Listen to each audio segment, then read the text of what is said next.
We have the right to believe at our own risk any hypothesis that is live enough to tempt our will. With these words, William James launched one of philosophy's most controversial doctrines, challenging centuries of thinking about when belief without evidence might actually be rational. But what did America's greatest psychologist mean when he argued that sometimes faith becomes not just permissible, but psychologically necessary? James wasn't advocating for blind credulity or wishful thinking. His will-to-believe doctrine emerged from a profound understanding of how the human mind actually works when confronted with life's most pressing questions.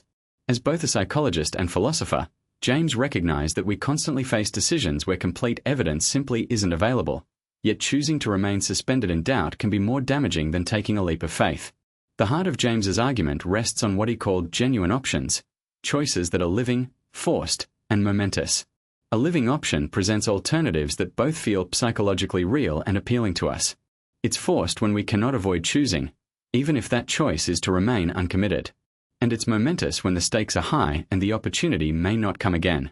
When these three conditions converge, James argued, we have the right to let our emotional and practical nature tip the scales. Consider the question of whether life has ultimate meaning. No amount of scientific investigation can definitively prove that existence serves some cosmic purpose. Yet this question demands an answer because how we live depends entirely on what we believe about it. The materialist who concludes life is meaningless and the believer who finds profound purpose are both making leaps beyond what pure evidence provides. James contended that when the evidence is genuinely inconclusive on matters that deeply affect how we should live, we are entitled to choose the hypothesis that enables us to function most effectively. This wasn't mere pragmatic convenience. James grounded his argument in sophisticated psychological observation. He understood that belief often creates its own verification. The person who believes they can overcome addiction may succeed precisely because that belief motivates the sustained effort required for recovery. The individual who has faith in a relationship's potential may help create the very love they initially chose to believe in. In such cases, faith doesn't just interpret reality, it helps shape it. James was careful to establish boundaries around his doctrine. The will to believe doesn't apply when science can provide clear answers, nor does it justify believing whatever we find pleasant. The option must be genuine, the evidence must be insufficient, and the choice must be unavoidable. We cannot legitimately will ourselves to believe the earth is flat when overwhelming evidence demonstrates its spherical nature, but we might reasonably choose to believe in human goodness when the evidence seems mixed and our choice affects how we engage with others. In our contemporary world, James's insights prove remarkably relevant. Consider the entrepreneur deciding whether to pursue a revolutionary business idea. The data may be inconclusive, market research can only tell us so much, and yet remaining paralyzed by uncertainty guarantees failure. The choice to believe in the venture's potential, when coupled with intelligent action, becomes part of what might make it successful. Similarly, two people considering marriage face a future that cannot be predicted with certainty.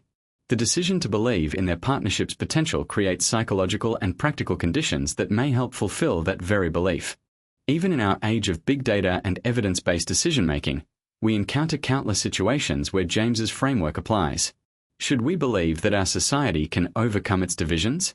Should we have faith that our individual efforts toward environmental sustainability matter? Should we trust that pursuing our deepest interests will lead to meaningful work? These questions resist purely empirical answers, yet how we answer them shapes both our actions and our experience. James understood that the human psyche isn't a passive recording device simply registering external facts. We are active agents whose beliefs influence our perceptions, motivate our behaviors, and partly create the realities we inhabit. The will to believe acknowledges this psychological truth while providing rational guidelines for when faith transcends mere wishful thinking. Perhaps most importantly, James recognized that excessive skepticism can be just as dogmatic as blind faith. The person who refuses to believe anything not scientifically proven may miss out on relationships, opportunities, and meanings that enrich human existence. Sometimes the greatest risk lies not in believing without complete proof, but in failing to believe when belief could unlock genuine possibilities. This nuanced understanding of belief psychology offers a middle path between naive credulity and paralyzing doubt. James showed us that rationality sometimes demands faith, not despite our psychological nature, but because of it.